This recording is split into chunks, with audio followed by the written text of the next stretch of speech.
Yo, what is good, everybody? So, I'm just sipping on some hot water. This stuff is very hot, so I'll be sipping on it throughout this episode. And I got some high chews. I've been snacking on these kiwi flavors, like a tropical flavor bunch that I got.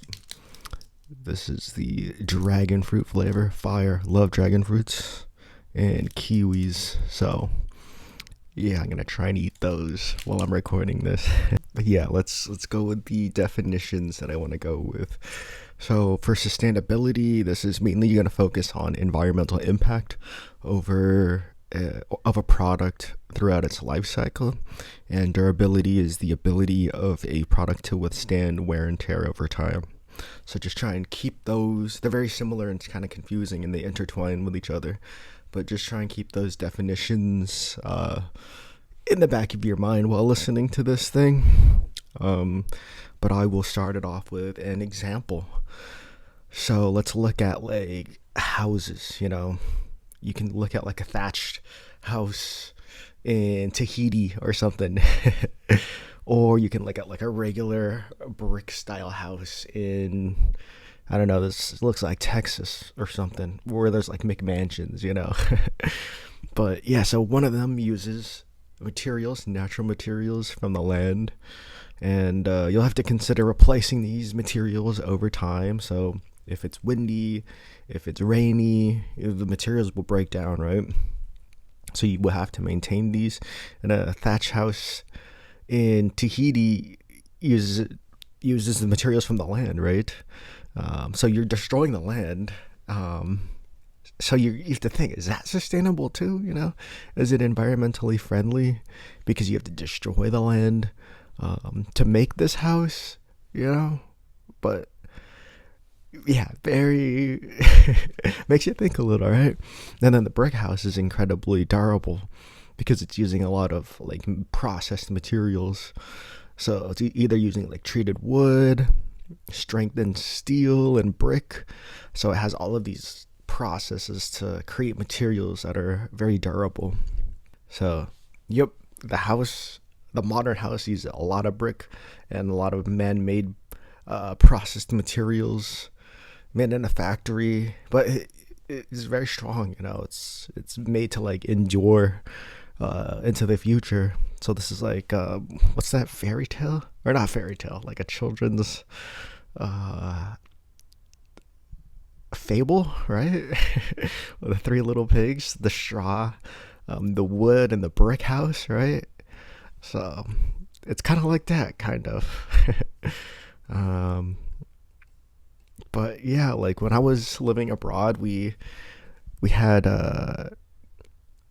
we did use, like, you could make a house out of like the palm trees and coconut leaves and stuff, but as like a natural shelter. But most of the houses were from tin roofs, so there is kind of like, yeah, you do have to, within the environment, you should probably use and like look at what the locals are using and look at what the locals can afford, because that's their domain. They're more like fluent in that environment than a outsider, like me, a dumb American. I don't know what I'm doing.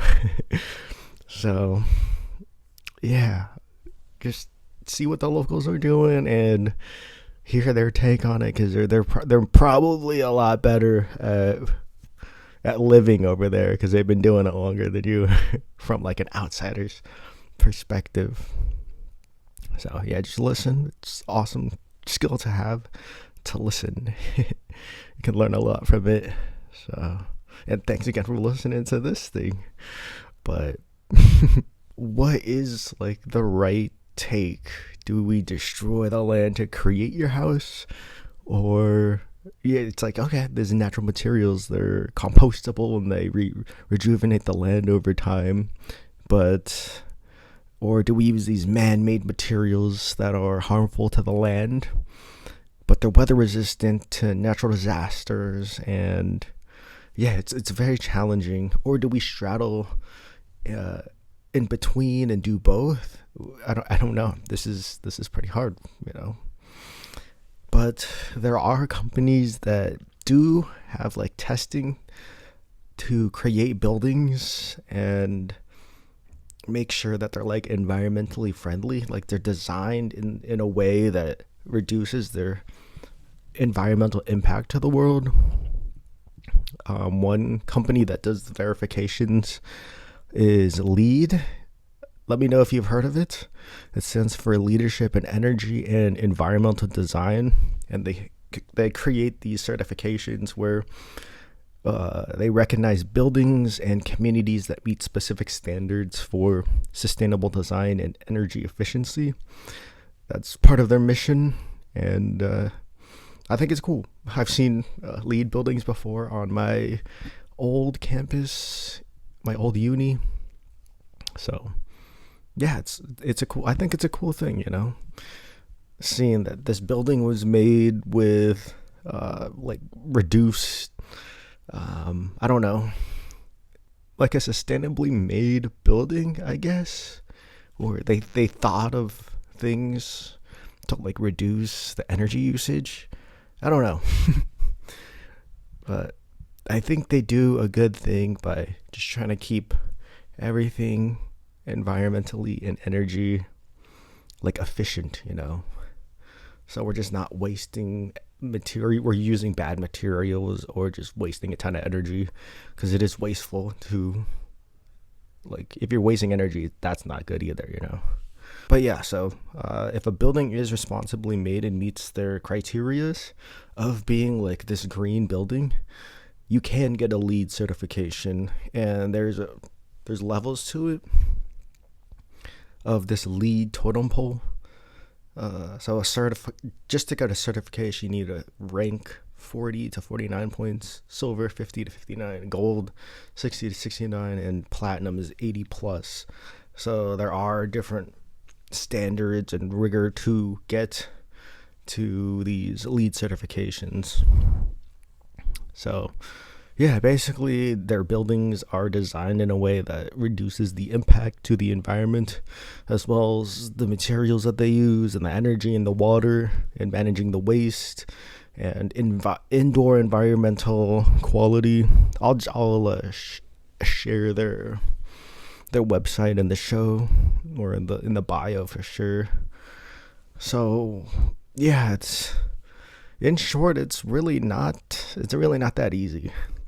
You can't just be like, oh yeah, I just want to have all houses made out of like palm trees and coconut leaves, but then there's like no coconuts, you know.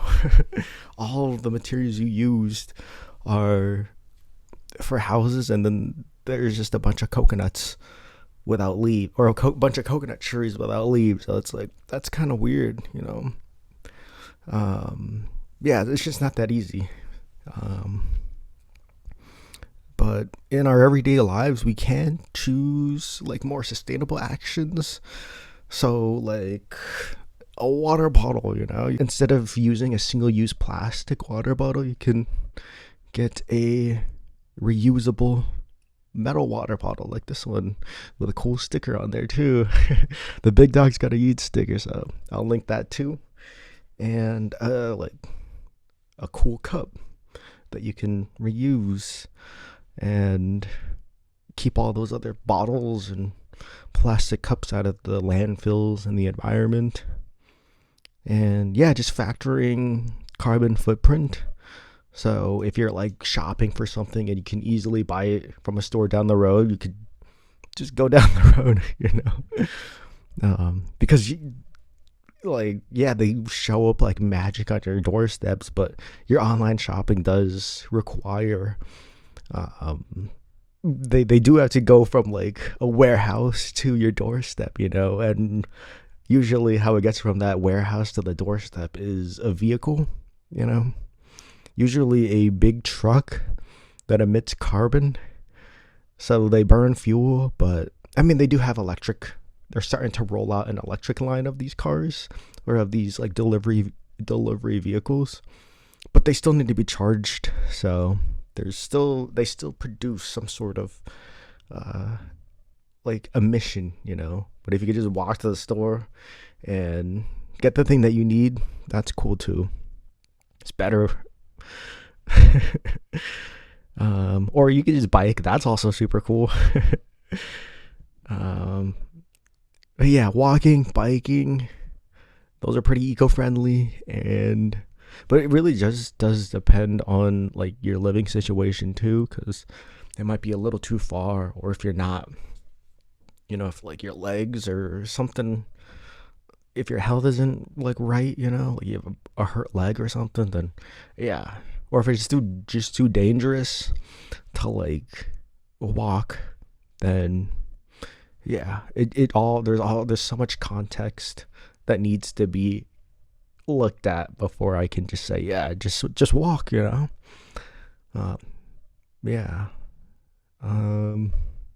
But yeah, I'll probably talk about a walkable cities in another episode. So if that interests you, just let me know. Yeah, shopping, farmers market, local foods, that's cool. But then again, also those are more expensive because they're operating at like a smaller scale. So, but yeah, just consider your carbon footprint. Do what you can. Get your reusable water bottles. Don't forget your water. Yeah, you can't control everything, so but yeah, you can do what you can, and those little small simple steps that you can do does a lot for the world. Another cool thing that let's see that I have are these. So I do like to eat my ramen when I travel, and I have these travel chopsticks. These are so cool. So they like roll up. You just like unscrew these, and then they turn into like full size chopsticks. So travel chopsticks, absolute game changing.